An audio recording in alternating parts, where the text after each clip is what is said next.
நடக்கக்கூடிய குற்றங்கள் குறையணும். அதே நேரத்துல காவல்துறையிலிருந்து எல்லோரும் தன்னுடைய கடமையை சரியா செய்யணும் அப்படிங்கிற கேள்வி எடுத்திருக்கோம். திமுக ஆட்சியிலிருந்து அகற்றப்படும் வரை நாம் காலணி அணிய மாட்டோம் என்கின்ற கேள்வி எடுத்திருக்கோம். இன்னைக்கு நாம அந்த சங்கல்பம் எடுத்து 48 நாட்கள் ஒரு மண்டலம் முழுசா நிறைவடையுது. நம்முடைய எங்க ஊரு காவடி, என்னுடைய அப்பாவோட அப்பா, அவங்க கிட்டத்தட்ட பல ஆண்டுகளாக எடுத்த காவடி என்னை கொண்டு வந்து முருகபெருமானுக்கு சாத்திட்டு திரும்ப என்னுடைய கிராமத்துக்கு சென்று கொண்டிருக்கின்றேன். இது 48 நாள்ல முதல் மண்டல் விரதம் முடித்திருக்கின்றோம். அடுத்த 48வது நாள் திருப்பரங்குன்றம்.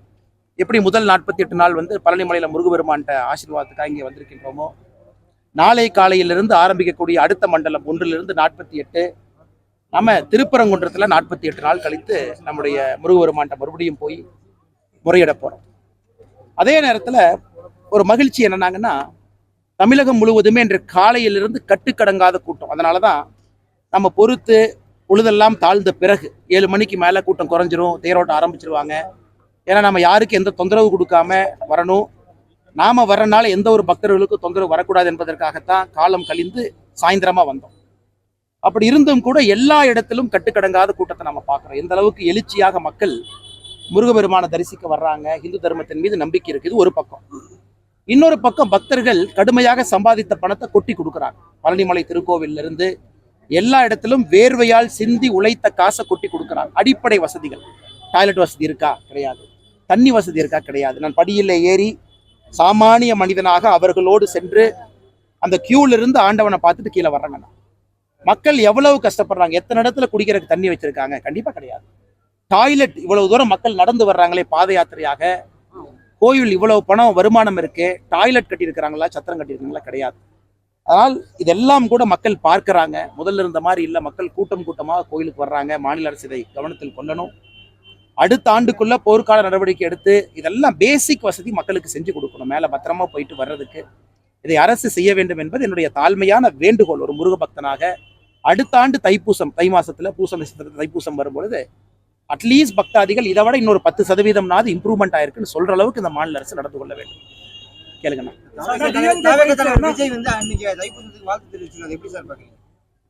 அண்ணா, எங்க வீட்டுல இருக்கிற அக்கா வாழ்த்து தெரிவிச்சாங்க, தோட்டத்துல வேலை பார்க்குற அண்ணன் வாழ்த்து தெரிவிச்சாங்க. விஜய் அவர் வாழ்த்து தெரிவிச்சா மட்டும் பெருசா? லட்சக்கணக்கான மக்கள் மண்டி போட்டு பழனிமலை மேல ஏறுறாங்க. 48 நாள் விரதம் இருந்து ஏறுறாங்க. மண் சோறு சாப்பிட்றாங்க. ரோட்டுல அங்க பிரதட்சணை, தார் ரோட்ல அங்க பிரதட்சணை பண்றாங்க. கொஞ்சம் அவங்களையும் பார்க்கணும் இல்லைங்கண்ணா. விஐபி ஒருத்தர் வாழ்த்து தெரிவிச்சனால அது எப்படி இதுக்கு ஒரு சிறப்பா? வாழ்த்து தெரிவிச்சது சந்தோஷம். அதே போல சாதாரண மனிதர்களும் எந்தவித பிரதிபலனும் இல்லாம அவர்களும் முருகபெருமானுக்காக வரும்பொழுது எத்தனை ஆயிரம் மக்களை பார்க்குறோம். அவங்களும் வாழ்த்து சொல்றாங்க. அதனால் என்னை பொறுத்தவரை ஒரு பெரிய எழுச்சியோடு மக்கள் கோவிலுக்கு முருகபெருமானை தரிசிக்க வர ஆரம்பித்திருக்கின்றார்கள். அது அடிப்படையில் பெரிய மகிழ்ச்சி. அதனால் வருகின்ற காலத்துல அடிப்படை வசதிகள் மட்டும் இம்ப்ரூவ் பண்ணணும் அப்படின்னு அரசுக்கு நான் தாழ்மையான வேண்டுகோள் வைக்கிறேங்க.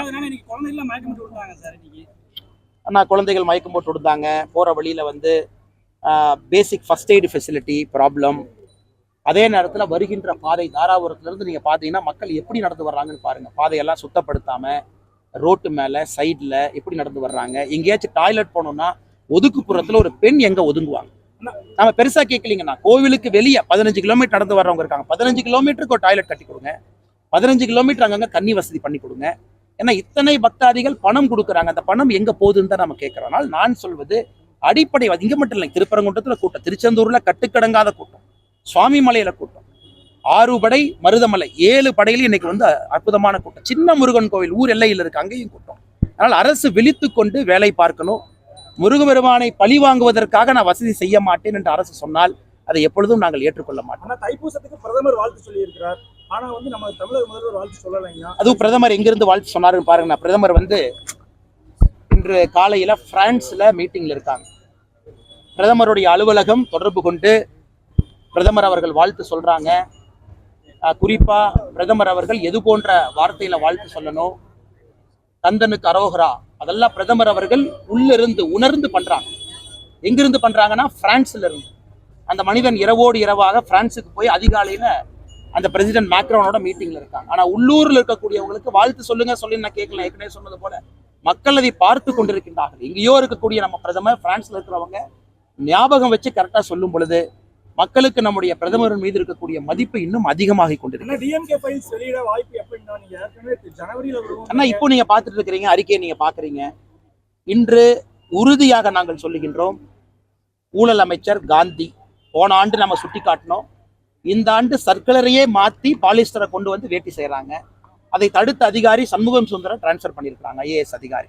தொடர்ந்து சொல்றோம், அறிக்கைக்கு பதில் அறிக்கை, ஒரு அறிக்கைக்கு 3 அறிக்கை. அமைச்சர் பெரிய கருப்பன் அவர்கள் நம்ம கொடுத்த அறிக்கைக்கு பதில் அறிக்கை, அதுக்கு அறிக்கை பதில் அறிக்கை, அதுக்கு பதில் அறிக்கை. ஒரு அமைச்சருமே போட்டி போட்டுக்கொண்டு நான் செய்வது சரிங்கிறாங்க. இது எல்லாமே நாங்க அங்கங்க பண்ணிட்டே வர்றாங்கண்ணா. இன்னைக்கு நான் அதிகமா அரசியல் பேசினா நல்லா இருக்காதுங்கன்னா, நாளைக்கு சென்னையில பொதுக்கூட்டம் இருக்கு. எல்லா விஷயம் விஜய் சந்திச்சிருக்காரு. இந்த பொலிட்டிக்கல் டெவலப்மெண்ட்ல எப்படி சார் நீங்க பாக்குறீங்க? 2 முறை சந்திச்சதா சொல்றாங்க. ஆனா யார் ஒருவரை எத்தனை முறை சந்திச்சாலும் நாங்க மக்களை சந்திச்சுட்டு இருக்கோம். இங்க வந்தீங்கன்னா 1000, 2000, 5000, 10,000, 1 லட்சம் மக்களை சந்திக்கிறோம். மக்களை சந்திச்சீங்கன்னா அவங்க பிரச்சனையை சொல்லுவாங்க, அதை தீர்த்த அரசியல். நாங்க ஏசி ரூம்ல உட்காந்துக்கிட்டு பொலிட்டிக்கல் ஸ்ட்ராட்டஜிஸ்ட கூப்பிட்டு பக்கத்துல உட்கார வச்சுக்கிட்டு அவங்க சொல்ற ஐடியா கீழே வந்து மக்களை கேட்கும்போது எதுக்கு ஸ்ட்ராட்டஜிஸ்ட் வேணுங்கன்னா, சாதாரணமா யாத்திரை போங்க, எண் மக்கள் போங்க, பாருங்க, காவடி எடுங்க, மக்களை சந்திங்க, ரோட்ல தெருவுல நில்லுங்க. அது மக்கள் சொல்றது ஒரு மக்களும் பொலிட்டிக்கல் ஸ்ட்ராட்டஜிஸ்ட் தான். அவங்கள கேட்காம ஏசி ரூம்ல உட்காந்து ஒரு ஸ்ட்ராட்டஜி போட்டு நம்ம ஜெயிச்சிரோம் யாராச்சும் நினைச்சாங்கன்னா, அவர்கள் வருகின்ற காலத்துல அவர்களுக்கு மக்கள் சொல்லுவார்கள், என் பிரச்சனையை நீங்க பேசுங்க, என் பிரச்சனையை பேசுங்க. என் பிரச்சனை இல்லாம எங்கேயோ இருக்கக்கூடிய ஒருவர் வந்து அவர் 4 பேர்த்த கிரவுண்ட்ல வேலை பார்க்குற 4 பேர்த்த பிடிச்சி அவங்க 4 பேர்த்திட்ட போய் சர்வே எடுக்கிற பசங்க எல்லாம் யாரு? மாச சம்பளத்துக்கு வேலை பார்க்குற பசங்க. அவங்களுக்கு பசியோட அருமை தெரியுமாங்கண்ணே? ஒரு ஏழை மக்களுடைய பிரச்சனை தெரியுமா? அந்த மாதிரி நிறுவனம் திமுக பெண் நிறுவனம் நடத்துறாங்க, 2000 பேர் வேலை பார்க்குறாங்க. தமிழ்நாட்டில் யாரெல்லாம் MBA படிச்சிருக்காங்களோ இன்னைக்கு பெண்ல நிறுவனத்தில் வேலை பார்த்து அவங்க போய் ஒப்பீனியன் கேட்டு அதை கேட்டு முதலமைச்சர் நடவடிக்கை எடுப்பாராமா. அதுக்கு நான் சொல்றேன், முதலமைச்சர் அவர்களே பழனிக்கு வந்து பாருங்க, தைப்பூச தண்ணிக்கு என்ன பிரச்சனைன்னு தெரியும், காலைல அறநிலைத்துறை அமைச்சரை கூப்பிடுங்க, சரி பண்ணுங்க. அதை விட்டு எல்லா ஏசி ரூம் உட்காந்துட்டு எத்தனை பேர் பொலிட்டிக்கல் கன்சல்டன்ட் வச்சு அரசியல் பண்ணுவீங்கன்னா?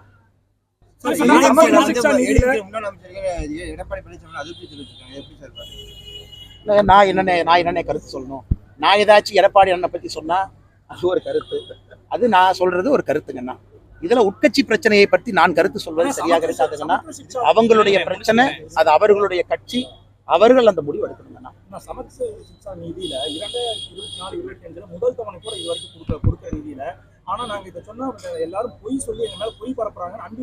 அன்பில் மகேஷ் அவர்களுடைய அறிக்கைக்கு பதில் அறிக்கை நாம ஜஸ்ட் கொடுத்துருக்கோங்கன்னா பாருங்கன்னா, அவர்கள் சொன்ன முதல் காரணம் என்ன? முதலமைச்சர் எல்லா மாநிலத்துக்கும் நிதி கொடுத்துட்டாங்க, தமிழகத்துக்கு நிதி கொடுக்கல, நம்ம நிதியை மற்ற மாநிலத்திற்கு திருப்பி விட்டுட்டாங்க அப்படிங்கிறதா முதலமைச்சர் சொன்னது. அது பச்சை பொய்.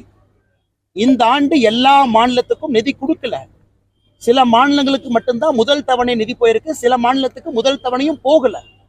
ஆனால் முதலமைச்சர் அவர்கள் எல்லா மாநிலத்துக்கு கொடுத்துட்டாங்க, தமிழ்நாட்டுக்கு கொடுக்க வேண்டிய நிதியை மடைமாற்றம் செய்து விட்டார்கள் சொன்னது பச்சை பொய்.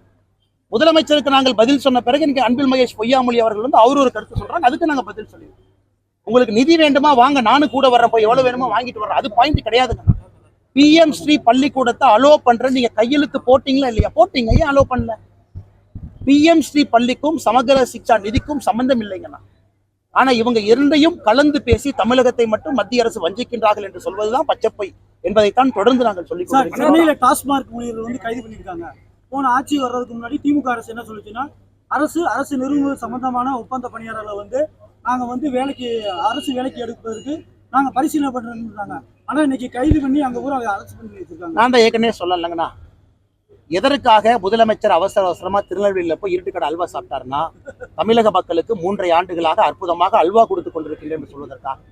கல்வி கடன் ரத்து இல்லை, அல்வா கொடுத்தாரு. நிரந்தர பணி உங்களுக்கு கொடுப்போம், அல்வா கொடுத்தாரு. செவிலியருக்கு பணி கொடுப்போம், அல்வா கொடுத்தாரு. கல்வி கடனை முழுமையா தள்ளுபடி சொல்றேன்னு பண்ற மாதிரி விவசாய கடனை தள்ளுபடி பண்ணுவோம், அதுக்கு அல்வா கொடுத்தாரு. அதனால அந்த அல்வா கடையை ஆரம்பிக்க வேண்டும் என்று முதல்வருக்கு ஒரு ஆசை. அதனால திருநெல்வேலி இருட்டு கடையில போய் அல்வா கடை எப்படி இருக்குன்னு பாக்குறதுக்காக போனார். ஏன்னா அடுத்த அல்வா அடுத்து மறுபடியும் கொடுக்கணும். அதனால் அல்வா கொடுக்கக்கூடிய ஆட்சியாக திராவிட முன்னேற்ற கழகத்தினுடைய ஆட்சி 3.5 ஆண்டுகளாக மாறி. கஞ்சா கருப்பண்ண சொன்னாங்க, கஞ்சா கருப்பு எண்ணெய் எல்லாம் கோவப்பட வச்சா எப்படிங்கண்ணே? பாவம், கஞ்சா கருப்பண்ண நல்லவர், நல்ல மனிதர், அவரை எல்லாம் கோவப்பட வைக்கிறாங்க. அந்த அளவுக்கு அரசனுடைய நிர்வாக சீரியடு இருக்கு. இதையெல்லாம் அரசு கவனித்து, ஏன்னா சில இடத்துல மருத்துவர்களின் செவிலியர் ஆபரேஷன் பண்ணி மக்கள் இறக்குறாங்க. பிரியா அப்படின்னு ஒரு ஃபுட்பால் பிளேயர் சென்னையில கால் வெட்டப்பட்டு அவங்க இறந்தாங்க. இது பல இடத்துல நம்ம பார்க்குறோம். அதனால கஞ்சா கருப்பை அண்ணன் எல்லாம் இப்ப கோவப்பட வச்சுட்டீங்களே. தாவேக்காவோட குழந்தைகள் பிரிவுன்னு ஒண்ணு ஆரம்பிச்சிருக்காங்கன்னா அது சம்பந்தமா ஒரு கருத்து ஏதாவது இருக்கா? ஆனா அரசியல் கட்சியில குழந்தைகள் சேரக்கூடாதுங்கண்ணா. 18 வயசுக்கு கீழே அரசியலுக்கு அவங்கள பயன்படுத்தக்கூடாது அப்படின்னு சொன்ன ஒரு நண்பர் சொன்னாருன்னா, தாவேக்கால் இருக்கிறதே குழந்தைகள் தானே, அதுக்காக குழந்தைகள் ஆரம்பிச்சிருக்காங்க. அதனால அவர்களுக்கு தான் வெளிச்சம் எதற்காக குழந்தைகள் அணி பிரிவெல்லாம் ஆரம்பிச்சிருக்கிறீங்கன்னு. 18 ஆண்டுகளுக்கு கீழே அரசியல்ல குழந்தைகளை பயன்படுத்தக்கூடாது என்கின்ற விதிமுறை சட்டம் இருக்கும் பொழுது அந்த குழந்தைகள் பிரிவில் யாரை நீங்க கொடுக்க போறீங்க எனக்கு தெரியலீங்கன்னா அந்த கட்சி தான் விளக்கு கொடுக்கும். சார், பழனி மலைக்கோயில்ல வந்து வியாபாரம் மாத்திட்டு இருக்காங்க. போகர் சன்னதி வந்து கீச்சைங்க அதான் சொன்னாங்கன்னா இப்பதான் வரும்போது பார்த்தோங்கன்னா, ஏன்னா இவ்வளவு பணம் சம்பாதிக்க வேண்டும் என்ற அக்கறை காக்கக்கூடிய அறநிலைத்துறை ஒரு எக்ஸ்ட்ரா டாய்லெட் கட்டினீங்களான்னு வெள்ளை அறிக்கை பழனியில கொடுக்கட்டும் இல்லையானே. இவ்வளவு தூரம் பணம் சம்பாதிக்க கடையை மேல போடுறேன், கீழே போடுறேன், சைட்ல போடுறேன், போடுங்க. அதனால வரக்கூடிய வருமானத்தை வச்சு 4 பேருக்கு நல்லது பண்ணீங்கன்னா அந்த சங்கடத்தை நாம ஏத்துக்கலாம். அதுவும் செய்யாம சங்கடப்படுத்தினா எப்படி என்பதுதான் மக்கள் கேட்கக்கூடிய கேள்வி. கடைசி கேள்வி சேகர் பாபு வந்து அடிப்படை வசதியெல்லாம் செஞ்சு தர அப்படின்னாருங்க. இந்த கடையில நீங்க அவரு கொடுத்தாருங்க. சேகர் பாபு அண்ணன் எப்படி நான் சபரிமலைக்கு போறாரு, இங்கிருந்து சீஃப் செக்ரட்டரிக்கு கூப்பிட்டு சொல்லி அவருக்கு விஐபி புரோட்டோகால் தர்ஷன் கொடுத்து சபரிமலையில சேகர் பாபு அவர்கள் போகும்போது அந்த இடத்த ஃபுல்லா சுத்தம் பண்ணி அவர் தனியா நின்று சாமி கும்பிட்டு வர்றாரு. அப்படி இருக்கக்கூடிய அறநிலைத்துறை அமைச்சருக்கு எப்படி மக்களுடைய அருமை தெரியும்? சொர்க்கவாசல் திறந்தாங்க, எங்க திறந்தாங்கன்னா திருச்சியில ஸ்ரீரங்கத்துல. சேகர் பாபு அண்ணன் குடும்பத்தோடு எவ்வளவு அட்டூழியம் பண்ணார் அன்னைக்கு அறிக்கை கொடுத்தா. எல்லாத்தையும் போ இங்கே வர்ற போ எல்லாத்தையும் தள்ளி விட்டுட்டு சாமியை முதல் ஆளாக பார்க்க வேண்டும் என்ற அக்கறை காட்டக்கூடிய சேகர் பாபு அவர்கள் சாதாரண பொதுமக்கள் நடந்து வெறுங்காலில் கிலோமீட்டர் கணக்குல வர்றாங்க. அவர்களுக்கு அந்த அக்கறையை காட்டலாமே. முதலமைச்சர் அவங்க மனைவி வர்றாங்கன்னா எவ்வளவு அக்கறை காட்டுறீங்க நீங்க?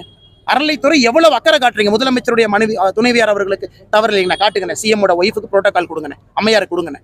அதே புரோட்டோகால்ல பாதியாவது சாதாரண மனிதருக்கு ஏன் சேகர் பாபு அண்ணன் கொடுக்க மாட்டாங்க?